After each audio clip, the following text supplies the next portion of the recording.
going to tell you about few things that are really annoying about the Kia E-niro, mainly regarding the seatbelt and the chimes.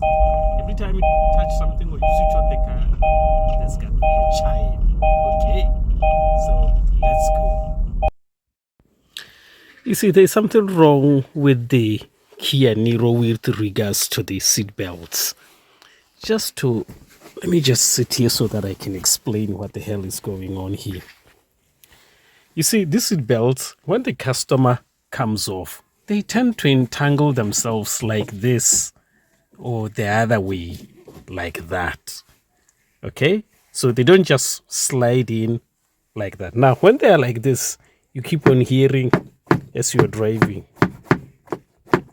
And this is absolutely annoying.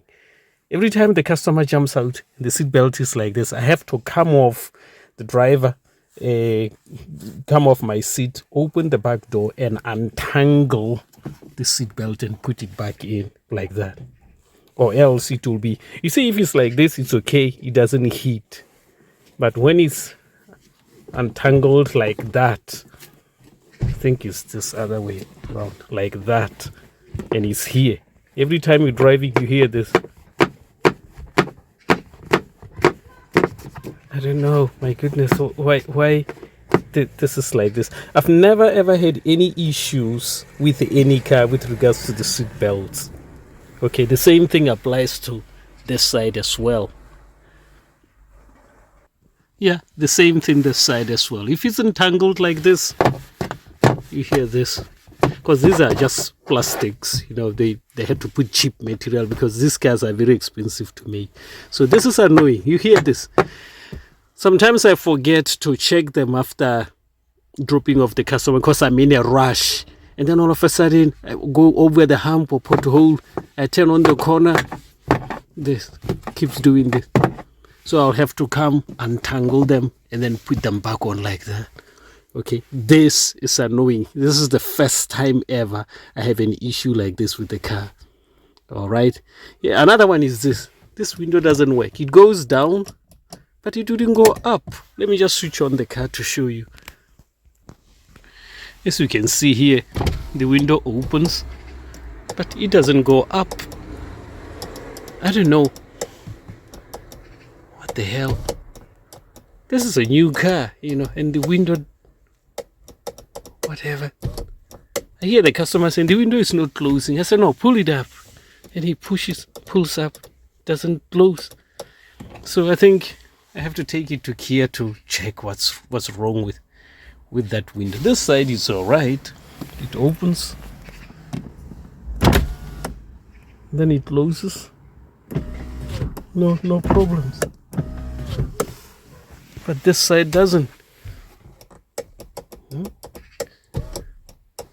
I mean, I don't think any customer damaged it. I think it's just, you know, low quality switch or something. I don't know if one of you had a problem like this. Maybe there is some way you reset them and it will work.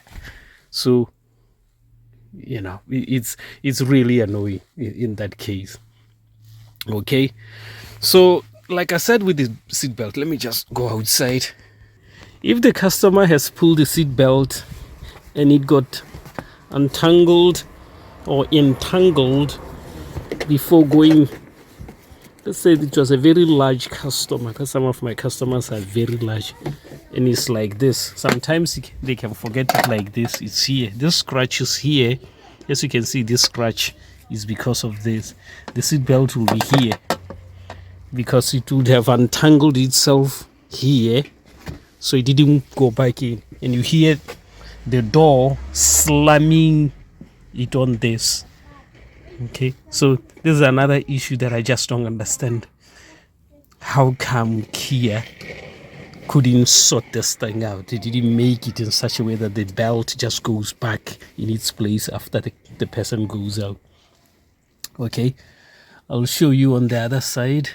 On this side it's even worse. All these marks you see here is because of this. it entangles itself, and it will be like here. The customer doesn't know. They slam the door, it scratches this. So very, very strange. Never seen this kind of thing before. Another problem is the seal here. This, first car I've ever owned that this thing keeps coming off. One day the customer tells me, "Hey, can you tell me what this black thing is?" And she it was on that other side. The whole thing came up. She says, "Can you please tell me what? There's something here on the seat. What is this thing?" And she was pointing at this. It just slides out. It falls off. It falls off. So I just don't know. There's another taxi driver who has the same car as this. He said to me, "Have you ever had any problem with the door sills?" And I said, "Oh, no." And because it was before this happens, he says, "Me, I went to change all the door sills." And his car is much newer than mine. I was like, "What do you change the door sills for?" He said, "No, they just keep falling off." It's just when the customer came and told me that, "What is this?" Then I realized, another problem. They're not major problems, as they are problems. Okay. Another annoying thing with this car is this. Listen to this.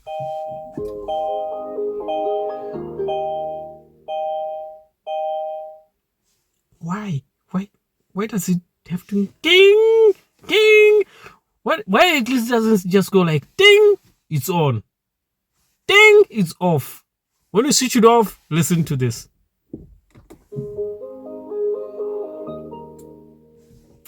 It's like them computers back in the days, the big ones, the boxy ones with a modem and box on the side. You switch it off and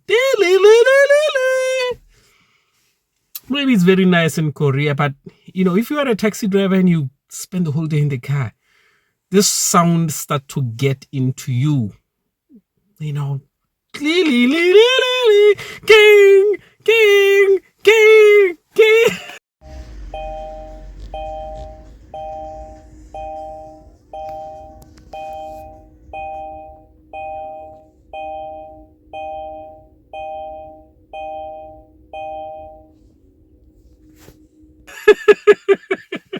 So that's it.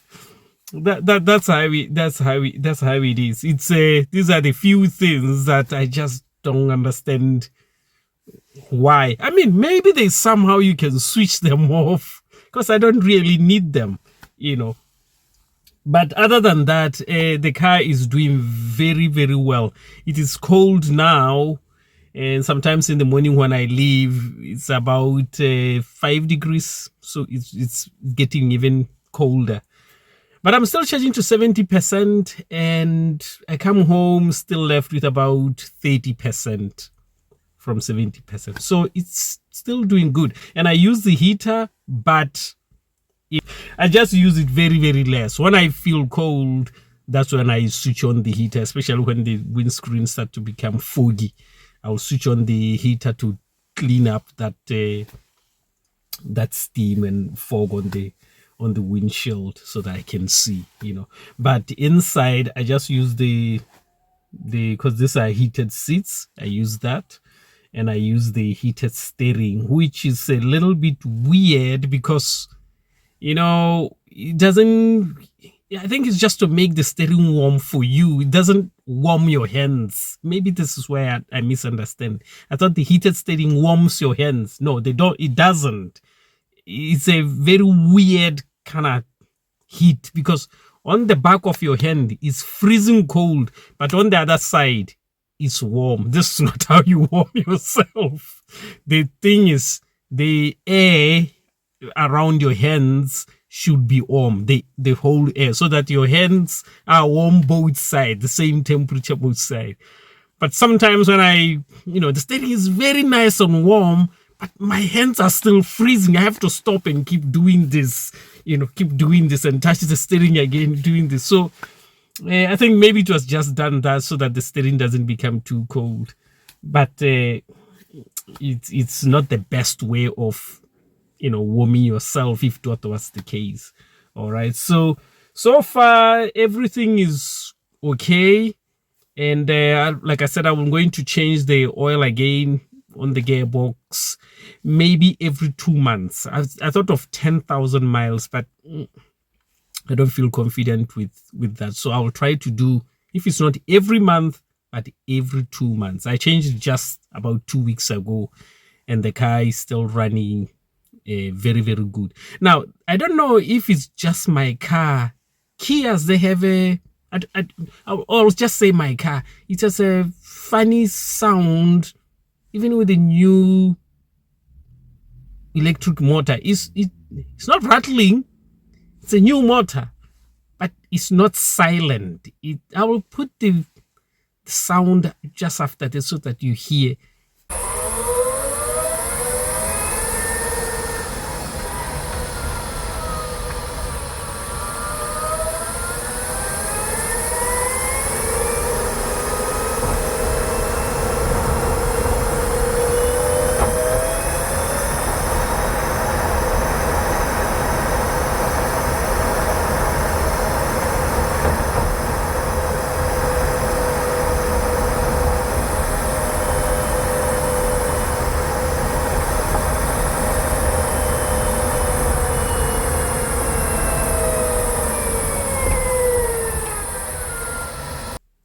Maybe this is just how they are. Me, when I open the windows and I'm driving, especially passing near walls, I hear a sound that I wouldn't. It's not really appealing.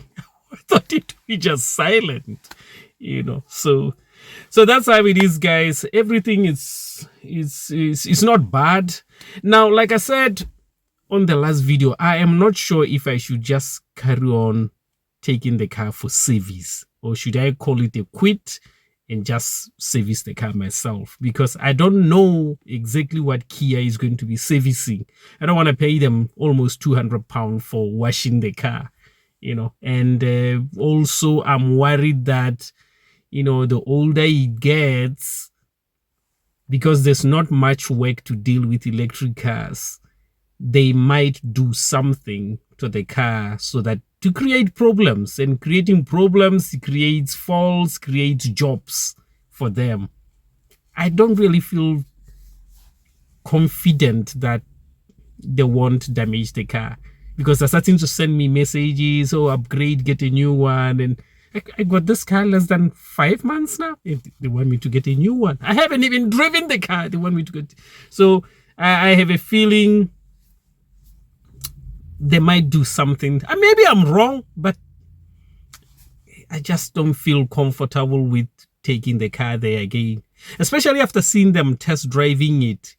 I went to Morrison's just across the road from Kia, and what a coincidence, just as I was coming out of Morrison's, I see my car going like a jet. He come to the speed camera, he slam on the brakes. He pass the speed camera, he step on the gas, on the accelerator. The most abuse. I don't know. I don't know. What I worry about is, what if, I stop going there? Because once you stop servicing, the warranty is gone. What if I stop servicing and then something wrong comes up with the car? I'm doomed, especially with the battery. That means I'm doomed. You see, with the electric motor, I can fix it myself. I can put new bearings myself.